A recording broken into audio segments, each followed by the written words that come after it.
So now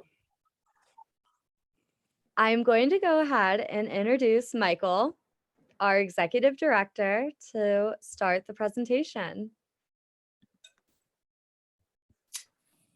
All right, thank you, everybody, and thank you for your patience. And I could really use some empathy because sitting here listening to all the background noise and different things that were in the way, I noticed that I was actually doing something called self-empathy.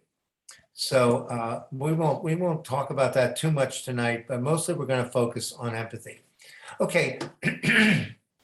Tonight's the neuroscience of empathy, and it's a lot about what empathy is not, as well as the neuroscience of what it is. So to start, here's some basic information on neuroscience. Let's start with when we first arrived as babies. Babies sleep a lot. Wouldn't you agree? Well, when we go to sleep, we drop into alpha, then theta, then delta, and delta is the deep sleep state. The first 2 years of a baby's life, they are perpetually in the delta brainwave state. They essentially live in a dream world, but with their eyes open. And in the first 6 years of a child's life, they are basically in their subconscious mind, meaning the executive function is not yet online. What's the executive function? Well, it's the front of our head. It's about 40% of our brain. It's logic, planning, reasoning, concentration, impulse control, all of those things that we, in a way, make us human, different from other creatures. Now, when children begin to feel uncomfortable, they look through their senses to see who or what caused the feeling. So children are incredibly sensitive. Now, at around 8 to 9 years old, the beta brainwave starts to come online. That's the analytical mind, which becomes activated. Now, a child becomes more self-aware. When the analytical mind is activated, it separates the subconscious mind from the conscious mind. And all the memories, though, however, remain intact, and they become encoded in our subconscious. In other words, our past is still with us. So this affects how we behave for the rest of our lives. And as adults, we are influenced by the emotions we experience very early on. Thus, some of us are operating at a very fundamental level based on the feelings we experienced as children. An objective of this webinar is to reveal in simple terms how understanding neuroscience can actually foster more empathy for others and for ourselves. Knowing this, we explain to teachers and parents that at an early age, we want children to have the kind of experiences that will have them thrive and flourish for the rest of their lives. Being empathic is one of them. Let's go into the evening tonight with a child's mind, because it's never too late to change. And here's something that we just discovered that's not really about empathy, but we wanted to share it anyway. It's about nurturing. A mother kissing her baby changes her breast milk. What does this mean? This is more than empathy, and we just had to share it tonight. Covering her baby in kisses serves as a biological purpose. When a mother kisses her baby, she samples the pathogens on the baby's face, which then travel to the mother's lymphatic system. Mom's body then creates antibodies to fight those pathogens, which the baby receives through the breast milk. In other words, kisses can be life-saving. Regarding our ability to express empathy, and of course, what I just shared is much more than empathy, but it is connected. And we believe humans are inherently caring, concerned, and empathic. Could it be that the violence that we live with is not as much of our true nature as we think?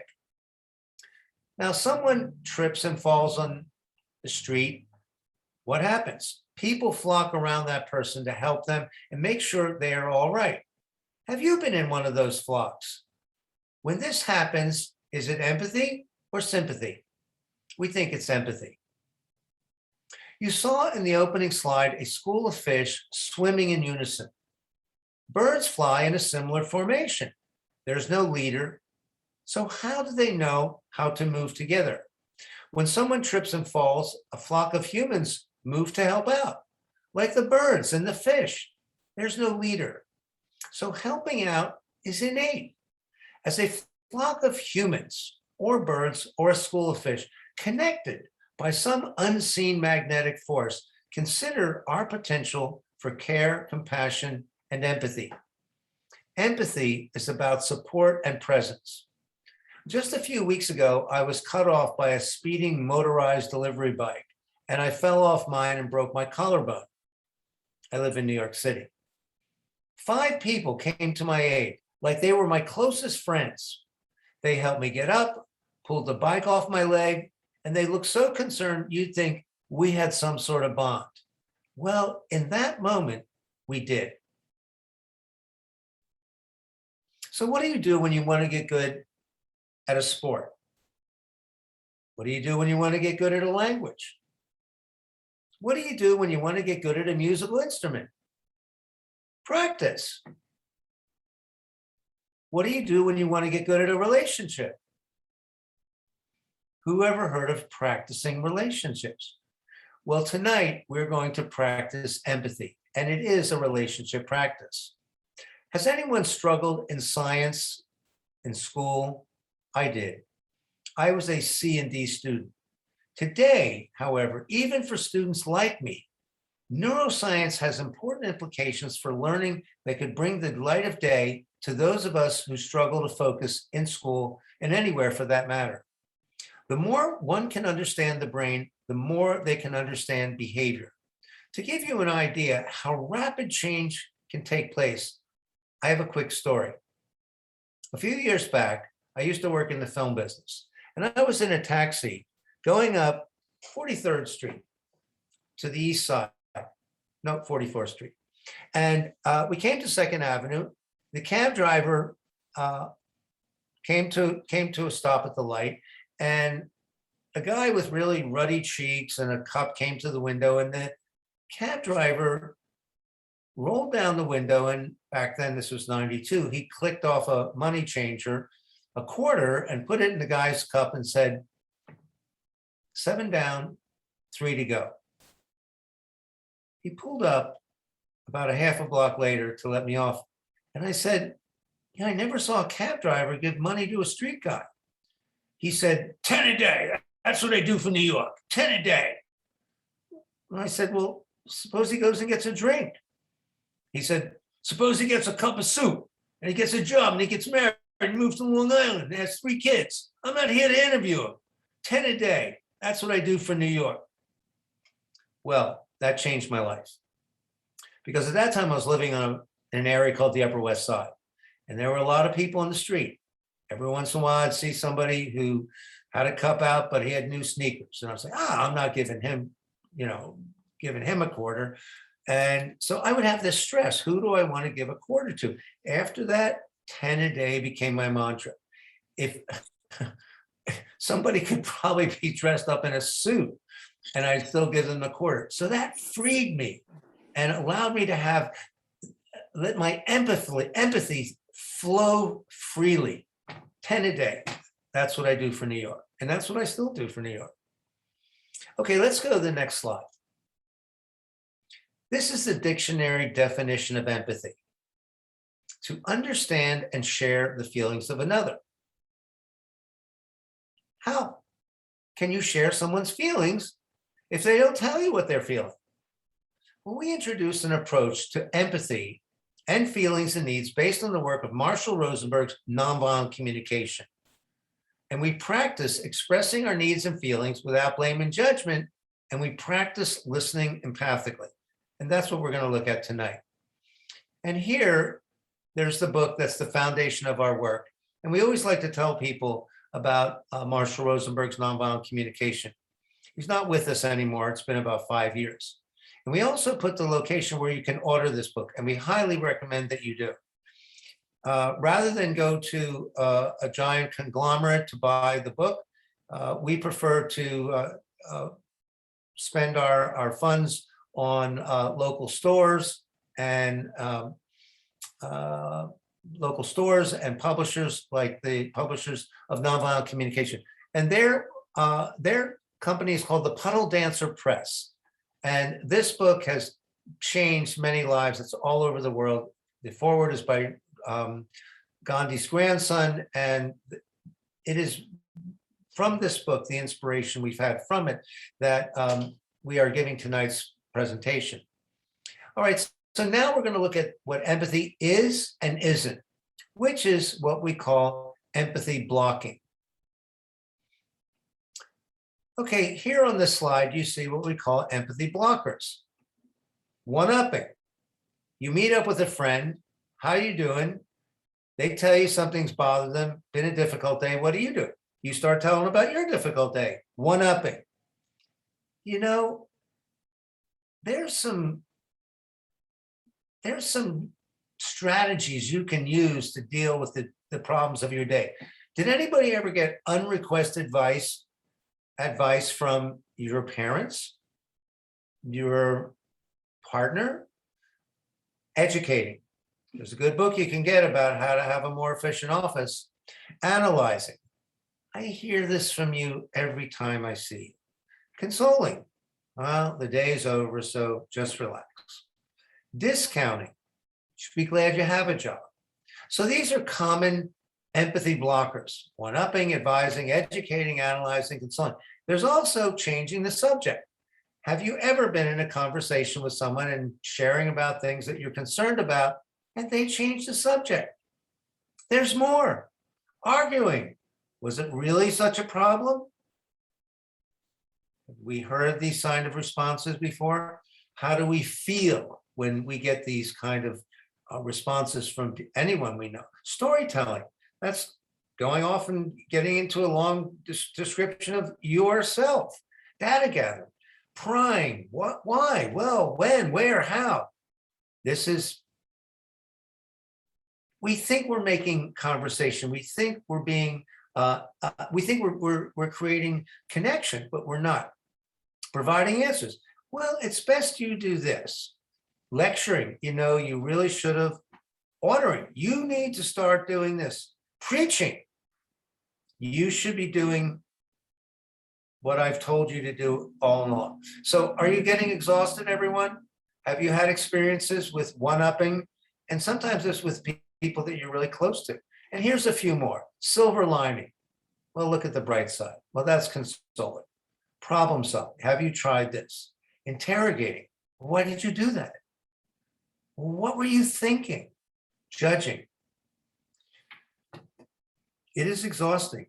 And as you become aware of what empathy blockers are, you will see that although people mean well, it actually creates a form of disconnection. So now we're going to demonstrate what empathy blocking looks like and show you empathic listening. Now, what you are about to see may be alarming, so viewer discretion is advised. Now, Jesse and I are going to do some empathy blocking, and then we're going to do empathic listening.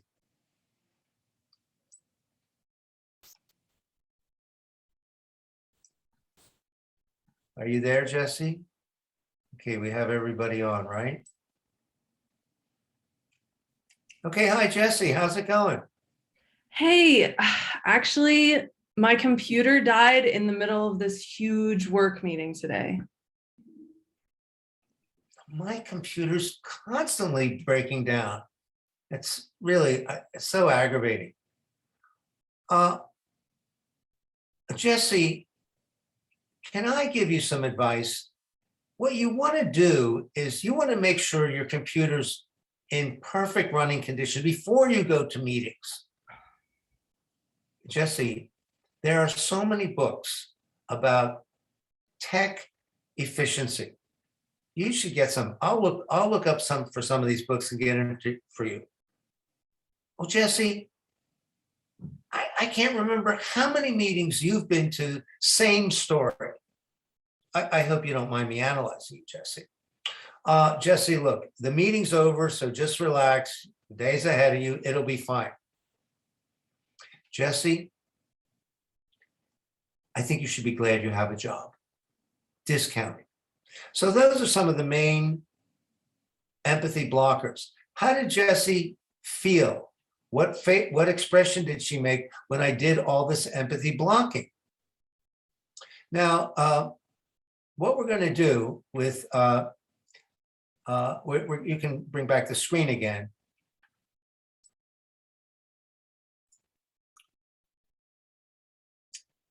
We're going to look at empathic listening responses.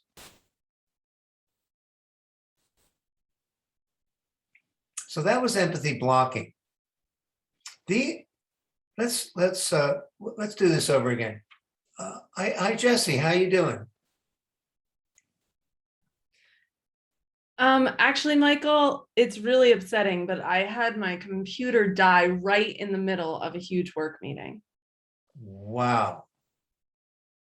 That's a lot. See, something like when we say things like, wow, that's a lot, and then silence.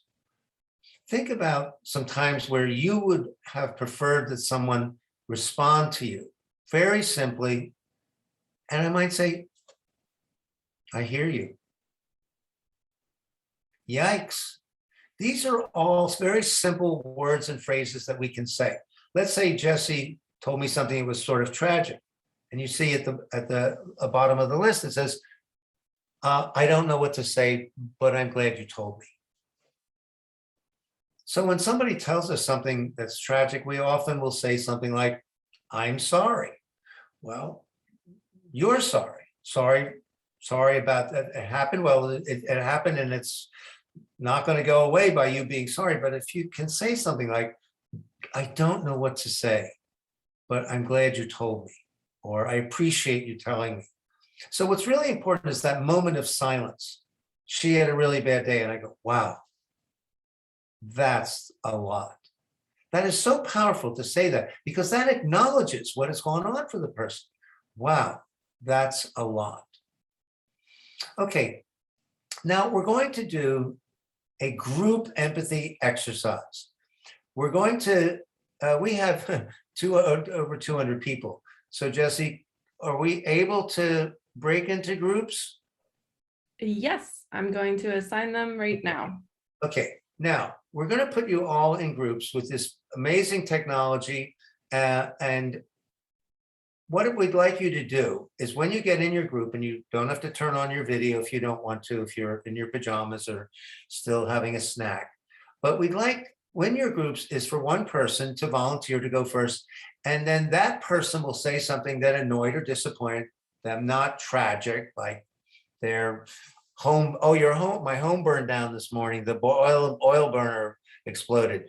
No, something about traffic, about work, about maybe your children or a child. And then as you go around and take turns, and each of you will do the empathy blocking.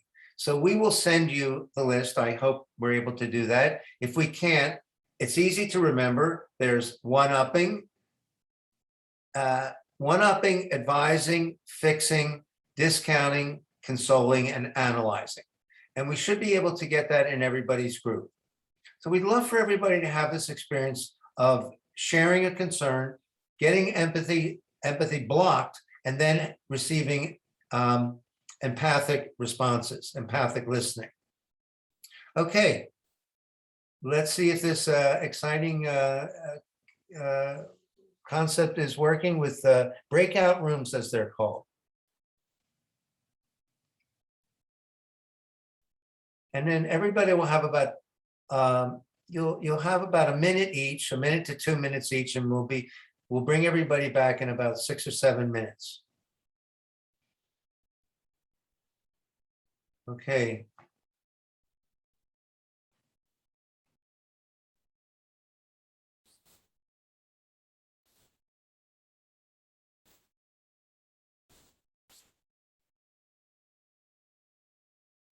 Ustedes han habido algunos procesos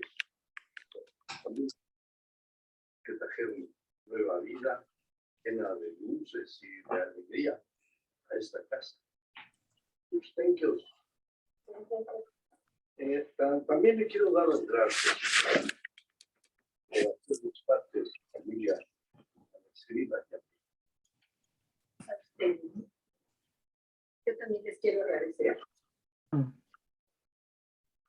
Aunque sin querer, nos enseñaron que no importa cómo se celebra la Navidad, no importa que haya pavo o romerito, no importa que haya de todo, haya de nada. A fin de cuentas, lo que importa es que estemos juntos, lo celebremos con las personas que queremos. Y esta noche, We're so sorry about the background noise.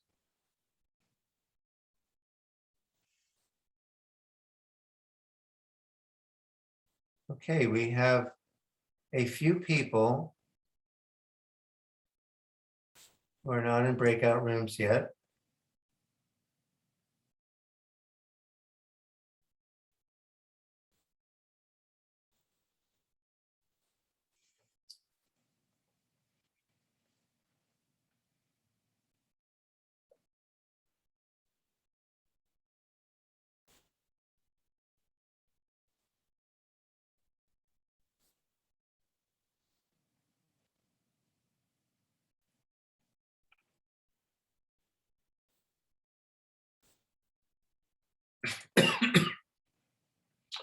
Jesse, do we, is that just about everybody in a breakout room?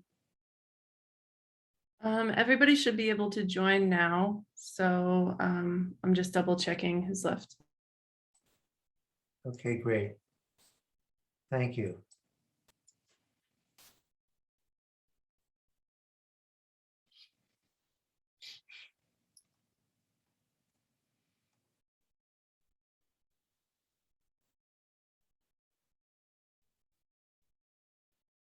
Okay, for those of you who did not get in a breakout room, if you care to open your mic and share any thoughts about what we've been presenting, and happy to have a conversation while everyone else.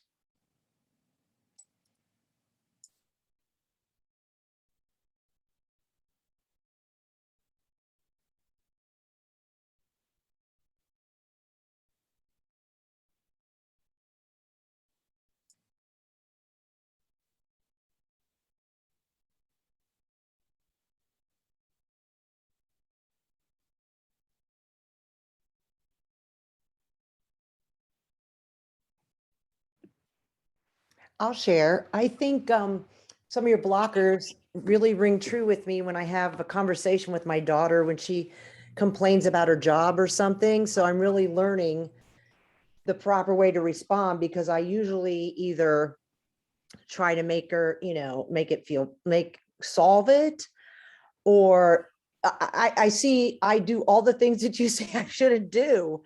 So this is helpful. Great. It's once you can download the empathy blocker sheet on our website, and once you get this, everything changes. You will hear people, you'll hear yourself. Yep. And you'll hear yourself want to fix and advise and make it all right and say, oh, don't feel that way. Yeah. Tell me how you are supposed to not feel how you feel.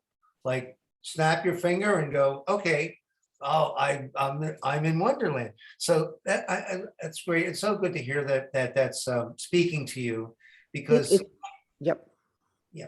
It definitely does. And the other thing is, like, she'll even say sometimes, she'll go, Mom, sometimes I just want to vent. I don't want you to try to fix it. I just want you to listen.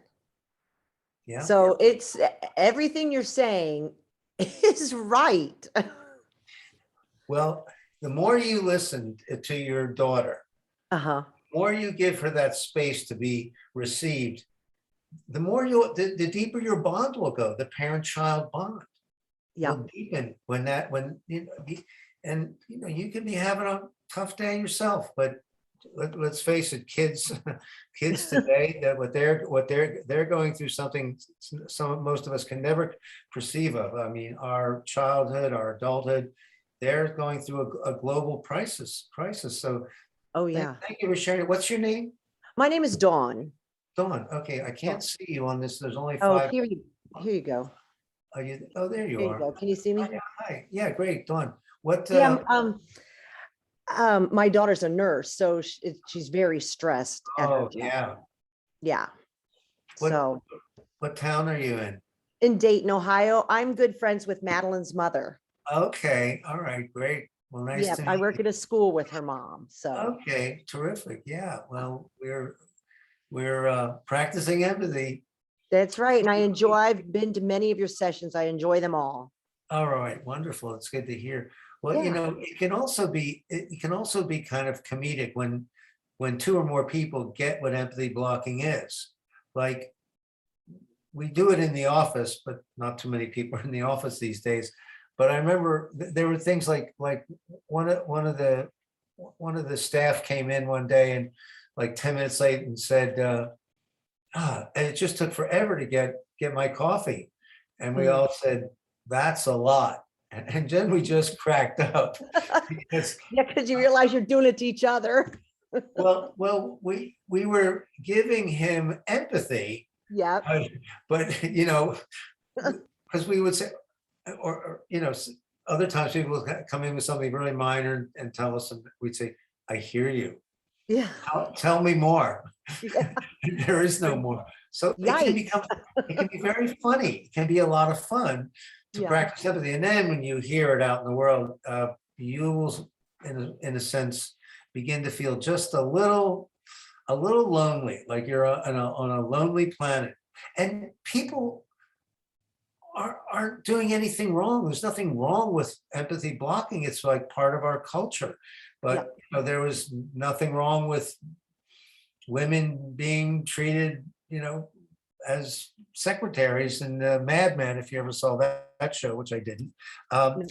After a while, people said that's enough, and it changed. And so we're bringing this into schools now. And in fact, the head of one of the schools that we're working with is on the webinar. I hope she'll say something about this because she's introducing it in her school. Oh, nice. The Very teachers, nice. yeah, teachers and the children are starting, and they even made a film about that. So Yeah. Jesse, are you still here? I think you went into a room. I'm right here. You're here. Should I see 6 people are here. Does that mean all 196 went into a room? There are a lot of people in rooms. Would you like me to tell them how much time they have left? Should I give them another minute? Yeah, give everybody another minute. I think we're at 6 or 7 minutes and everybody should have had an opportunity.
Michael, make sure you turn back on your, there you go.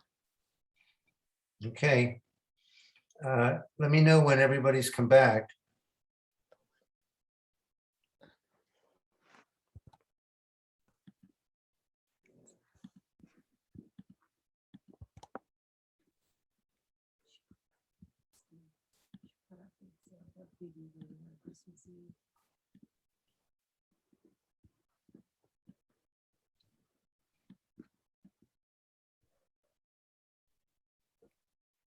All right, I think we should be good to keep going in.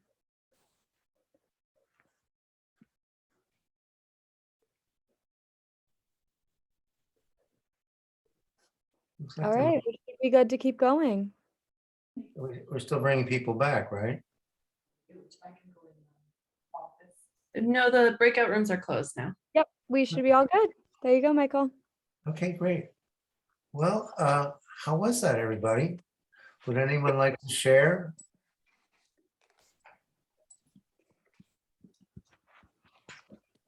Well, in our breakout room, we were really good at one-upping each other. And we were all telling the truth. So that was what was so great about it, is that, you know, we identified that it's okay at times that when you're with friends to say what's happening to you as well. But when you're with clients, it's so important to hear what they're saying and to allow them to express their feelings. Yeah, thank you. Okay, I kind of agree with what Kathy just typed. It really felt so wrong, so much not part of us, because now we're so used to using the empathic listening that I and my partner, we were finding it like my partner did a great job. You nailed it when you gave the empathy blocking responses. But when I was trying, I made her laugh instead because I was really trying hard to provide those blockers. It was really interesting how when we have started practicing empathy now, it's hard to bring those blockers up. okay. I think it's very hard not to try to solve the problem. Tell me more. Well, if someone's got an issue and you care about them to any extent, using your own experience to try to help them with what they're asking about or an alternate behavior next time seems, at least, it seems as if that would be very helpful. Well, that makes sense what you're saying. I'd like to add to that. One of the things that I like to give advice and help whoever is in my life, but now I've taken to saying, would you like some feedback? Then I get an invitation. So Jesse's telling me about her computer. I'm a computer whiz. I can figure everything out, but I don't know if she wants any feedback. She might have just wanted to be heard. So thank you for sharing that, Martin. Where are you from? Bellevue, Washington State, the Great Northwest. Okay, great. Well, thank you for bringing that up. You're welcome. Would anyone else like to share how it was in your group and what you experienced? Deanne, I think Deanne was sharing earlier from Dayton. Is it Deanne or do you want to share again what you had mentioned about your daughter?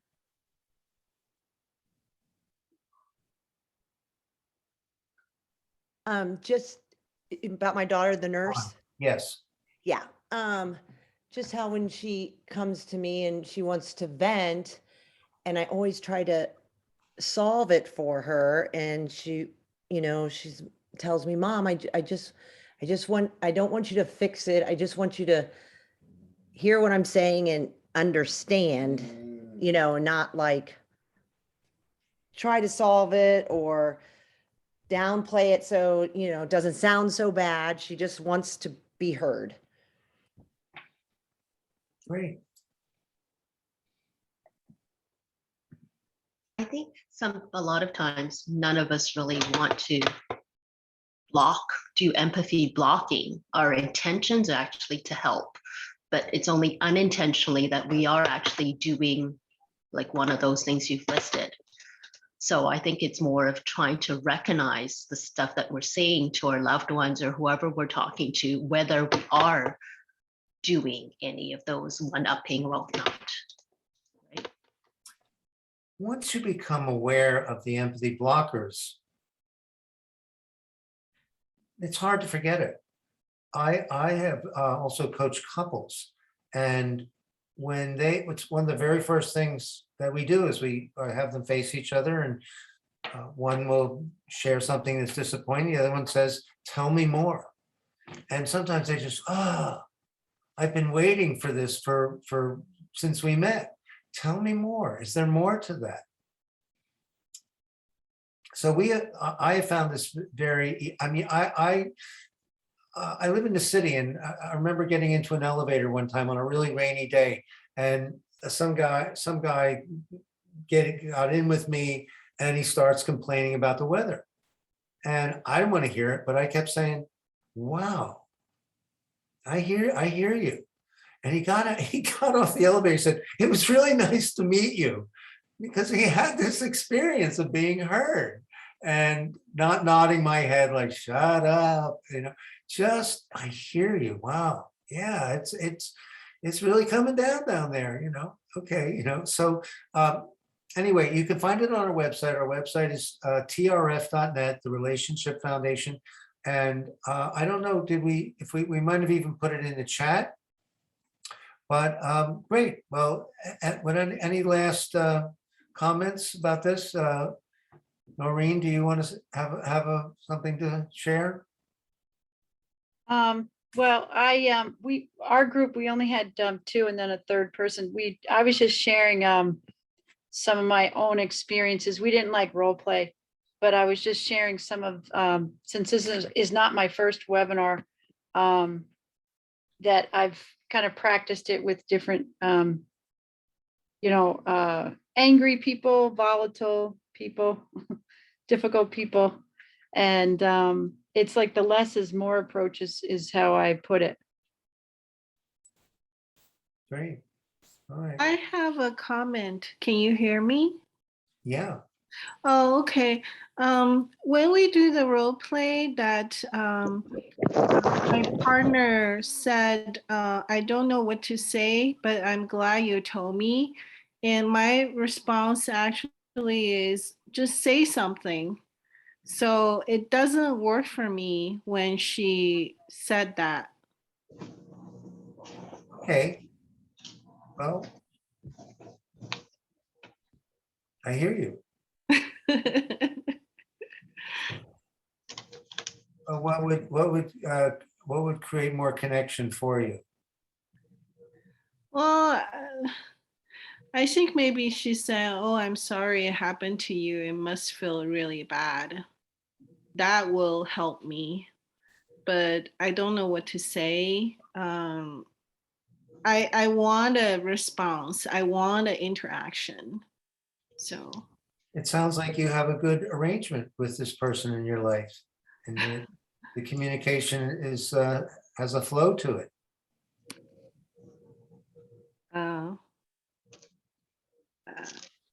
You mean my present life, or with the person that in my room? Well, you said you prefer feedback, right?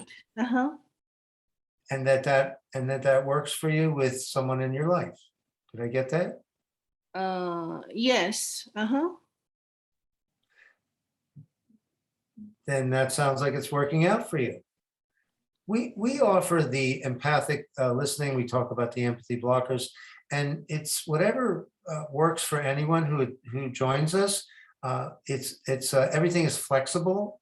People, sometimes I will go off my empathic listening, because I know that the person that I'm speaking with does want feedback in advance, but not necessarily. So it's playing it one at a time. All right, well, let's go to the next slide. Thank you, everybody, for your shares. So we say that empathy is being interested rather than interesting. And when we first introduced this into one of the first schools I went into about 12 years ago, I will never forget one of our students jumped out of her seat and she said, I've been being interesting my whole life. Now I know I can be interested. So it depends on It depends on the person, what they get from it, but it's taught me to be a better listener. I want to be a better listener. And so that's what I keep in mind is I want to be interested in people rather than, and I want to be interesting myself, but empathy blocking, which I had done most of my life, it's actually a habitual construct. It is a redundant set of automatic, unconscious thoughts, behaviors, and that are acquired through repetition. So when we block empathy, in a sense, we lost our free will to our conditioning. However, empathic listening guides us in reframing how we express ourselves and how we hear others. And it allows for deep listening. And when you practice empathic listening, you really invest in yourself. Now, you can create empathy circles in your schools, organizations, in your communities. We put together empathy circles for teachers when we first began doing this when schools shut down in March of 2020. Here's 2 comments from some teachers in our group. I loved my group. I felt very validated and connected. I can't wait to try it with staff and then use it with students. Another one said, it is truly empowering just to vent and be heard without judgment and unsolicited advice. Okay, we're going to show a quick video that we made about empathy. And then we're going to get into a little bit of the neuroscience. Empathy, what it is and what it isn't. First, what it isn't. Your friend says, I had a bad night. I could hardly sleep at all. Here's what we call empathy blocking. Let me tell you how bad my night was. I only slept 4 hours, one-upping. Maybe you should take a sleeping pill. Unrequested advice, fixing. You know, there's a good book on diet and sleep, educating. You say this every day, analyzing. Well, that was last night, it's over. Consoling. At least you got some sleep. Discounting. Did I tell you I'm going on vacation next week? Changing the subject. Here is empathic listening. Your friend says, I had a bad night. I could hardly sleep at all. You simply say, I hear you. Then a moment of silence. That moment of silence is like taking a breath. Dare I say, a breath of fresh air. I hear you says, I'm present and receiving you. You can also simply say, wow, sounds like a tough one. I hear you, wow, yikes. I'll acknowledge that you are present. Empathy is being interested rather than interesting.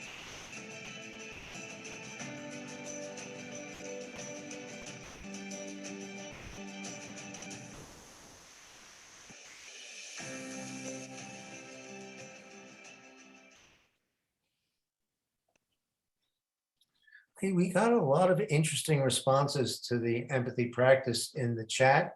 So if people have a chance to take a look at it. One person said that they were fortunate enough to be in a room with someone the same age as their son and to hear what parents can do to create more connection. So those are all in the chat. And thank you for sharing those as well. Okay, let's go to the next slide. Empathy, what it is. Now, a bit about the neuroscience. Let's take a look inside our brains to see what happens. This is a neuron. Neurons are cells that make up all the parts of our brain. There are 86 billion neurons in our brains. In the next slide, we're going to see what's called a synapse. A synapse is the gap between 2 neurons where there is an electrical signal that travels from one to the other, and this is known as firing. We exercised our brains by learning some empathic listening phrases. We practiced the skill and we formed new synaptic connections. Yes, that's what went on. When somebody shared about how both of their sons had similar situations, you created a synaptic connection in your brain. And this is known as wiring, firing and wiring. Now we're wired up to continue to be empathic if we want. This is pruning. It's what happens when the brain discards information that's no longer of use, like empathy blocking. Did you prune a little bit in this exercise? There you can see where synaptic connections come apart. No, I'm good, thanks. So how we think and how we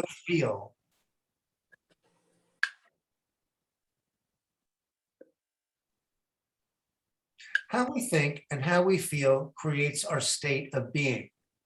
And it just takes a little practice to put empathy blocking into the past. So think about how you felt when you helped someone, did community service, gave directions to someone.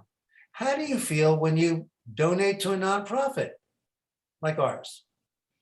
And we will be most grateful for any amount anyone can spare tonight. We would really appreciate some funding empathy to help us continue to get this work out. And there's a link to our fundraiser. There's a really cool video in it. That's in the chat too. And any donation helps us to continue to give these presentations for people all over the world. We saw people from Europe tonight and from Australia, way out west in Canada, and indigenous communities. In fact, we worked with an indigenous community in Oregon, their First Nation, or their it was a Head Start program for the Cayuse and Umatilla people, and they really got a lot out of it. And it was a real pleasure to work with them. I've studied with Native elders over the years, so we've worked with prison counselors who go to Rikers Island. We've worked with people in Atlanta who help trafficked women to rebuild and restore their lives. So we mostly are in schools, but we are also interested in working with more organizations. So now let's go to the, like I said, yes, empathy is being interested rather than interesting. Let's go to the next slide. This is Roger Bannister. We want to make a point about him. He is a runner who on May 6th, 1954, broke the 4-minute mile. Runners have been trying to break this 4-minute mile since the 1870s. Well, the next week, 3 more runners broke it.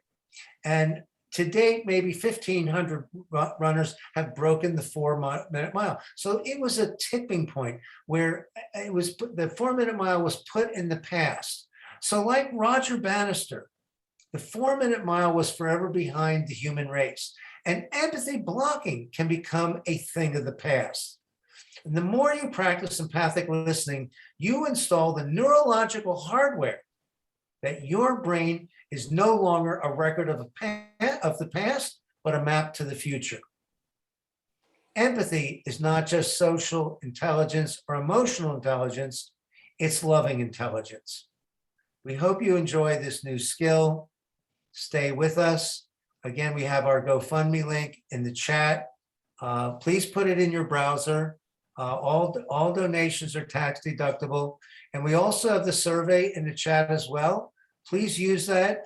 It really helps us when you give us feedback, and we appreciate any suggestions on how we can improve the work.